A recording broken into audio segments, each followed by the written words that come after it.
ขายเหล้าสงกรานต์ที่หาดเสียงดีมีทั้งของแท้ของแก้มหลายหลากมากมี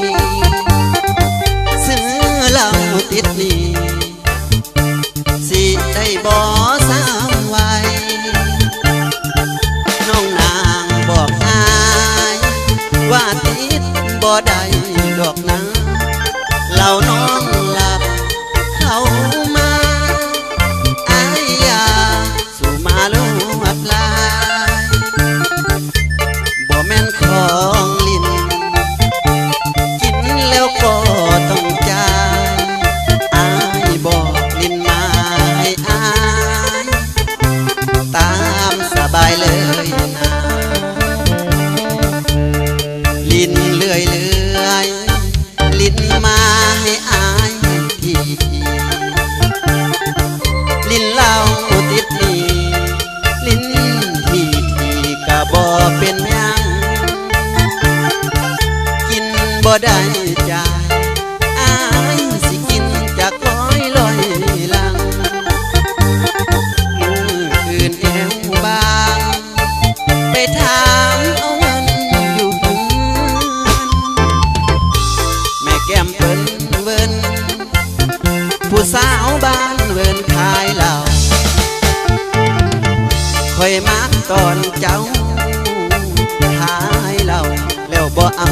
เงินน้องใจดีอีหลีเนาะสาวบ้านเวินคนบ่มีเงินเพิ่นก็ยังหันเหล้า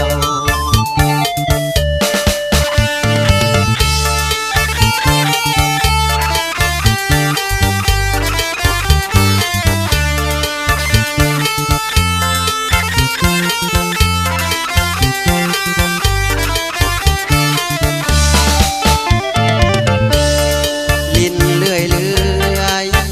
ลิ้นมาให้อายทีลิ้นเหล้าติดนี่ลิ้นทีก็บ่เป็นหยังกินบ่ได้จ่ายอายสิกินจากร้อยลัง